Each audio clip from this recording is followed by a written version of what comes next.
first motivated by some literature that came to my hands, and that you have all these fascinating mythical stories and adventures of seekers of knowledge. And then I realized myself, I was living in Lima, a city with millions of inhabitants, and living in the coast of South America, in the Pacific coast, surrounded by deserts. I was not in Tibet, I was not in Mount Shasta, I was not with the Aborigines in Australia, I was not in the Taoist temple, I was not in an Inuit community. I was in none of those places. I was in a big dry city, and then all of these stories were interesting, and all the storytelling and mythology was interesting, but I was not close to an archaeological site. I was not talking with the legacy of those traditions and cultures in the place. I was not in these places, was all in my head. So I was feeling that to read was not the path. It was giving me some clues where I could search and look for this knowledge, but not really giving me the experience of personal transformation I needed. I was missing something else.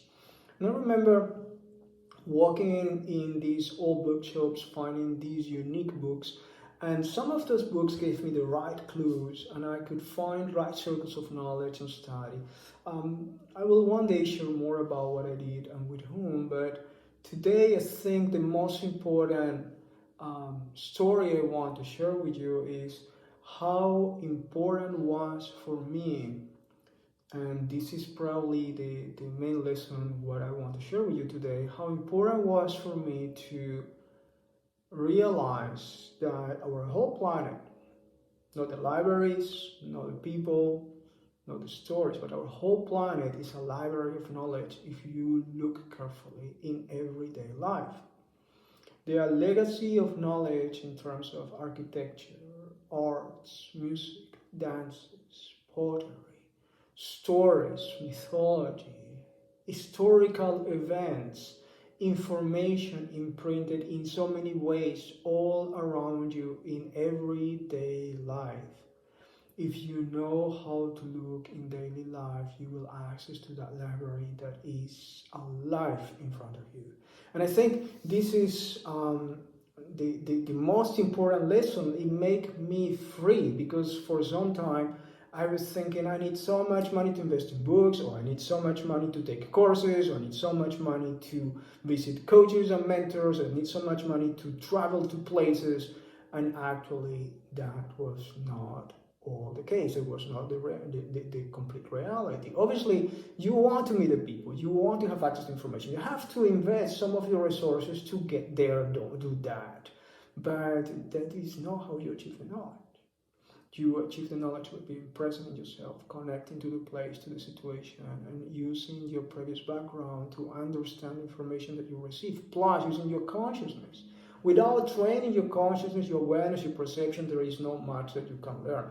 And I think this is also extremely important, that in order to see the knowledge that is given to you every day, you need to train some skills. You need to enhance your awareness, your perception, your consciousness, your sensitivity, your empathy. So more of that you do, more easy for you to notice the information that's given to you daily. And if you cannot observe yourself to realize how you're performing, how you're using those skills, then self-observation is probably one of the basic trainings that you need to do. So that's the only way to know yourself, right? So when I created this self-study circle, we were experimenting like in a laboratory, creating circumstances and then analyzing them, learning through them, building up challenges in which we're going to be forced to use new skills or develop the skills. I have the ability to rehearse and simulate and train again and train again. This collective effort was fantastic. And the multiple interests everybody had and shared with us in this open circle were nurturing our life and were inspiring all of us.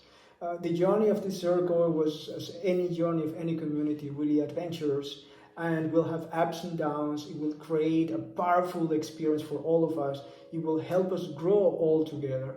And I think this was a gift, a blessing. And that experience of human connection, a collective effort to achieve knowledge and personal growth, personal transformation, the experience of the community is the most powerful experience you can have. And I've been blessed to have that experience in many different spaces, among musicians and artists, among travelers, among this study group I built, in my own company, in my own ecosystem, and with the circles of knowledge I was contributing and participating with. So, and I think the journey has been wonderful. And as I said, the question is, where do you find that knowledge? I remember I made a very important choice at the time, and I was trying to understand, to put myself into the situation of the knowledge source, right? If there is a source of knowledge, why this source of knowledge will make that knowledge accessible to you? Did you do anything to deserve to access to it? And for many people, this is a good question, because you ask yourself if you're worth that knowledge, if you're worth that information. And depending on the religion you have or the cultural background you have, the question is proper, because have you been behaving correctly so that you can access knowledge of such a value that can transform your life? Well, what means to behave correctly? Basically about caring for yourself, for having health, caring for people you love and you care around, caring for nature, having a behavior that is helpful, nurturing to society. But we know that there's many people on the planet that do not have such a behavior, have tremendous power and knowledge too. So what is the rule to accessing knowledge? And I think the question is more than that. What would you like to use the knowledge for? To what kind of values are you going to commit? What you want to create with this knowledge? And what is your purpose? And according to that purpose, according to those answers, you will find a resonance field, a pathway that will give you to the right knowledge of people. So in my case, I made a choice at the beginning of my time, and I said, I would like to access more knowledge, and when I achieve certain level of realization and experience with it, I would like to share with other people to access it too, and I would like to create a positive impulse in society. And until today, I'm still committing with that, with those words, with what I said and promised. And honestly, because I was committed in that way, I got access to spaces and collaborations, to events, to resources that otherwise I wouldn't have.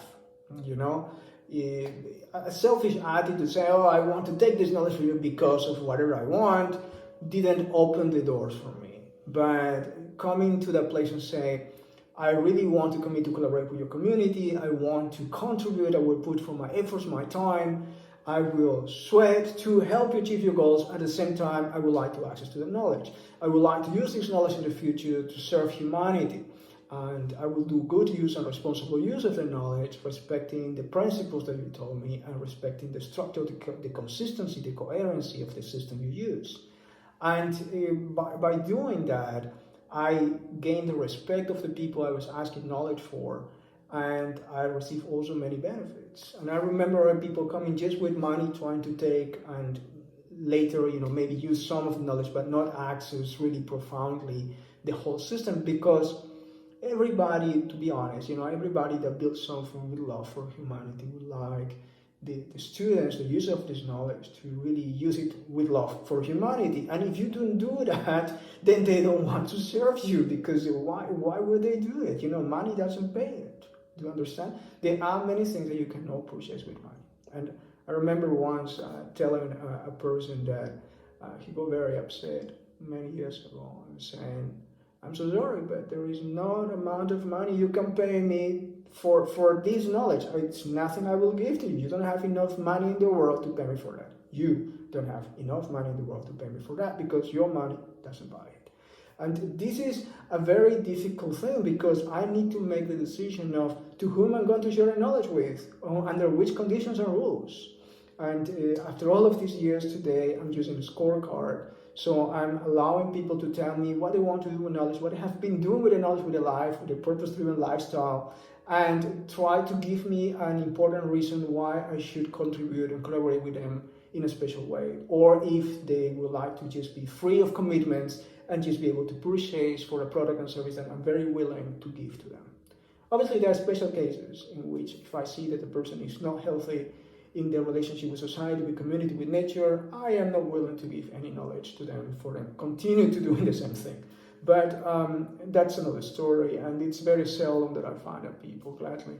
But well, this is a story today, and I think the main lesson here is there is knowledge every day around you, coming to you. You just need to develop the skills to access it, to notice it. Really understand that in this journey, your commitment, your values with yourself, what you want to use the knowledge for, is going to open doors to you. And yes, keep moving forward into the development of your purpose, because that is what gives the framework for you to achieve those milestones, to grow. And very important, pay respect and honor the people that will give you that knowledge, because there is a legacy of many generations of people that have been passing the knowledge from one generation to the next one for you to access to it.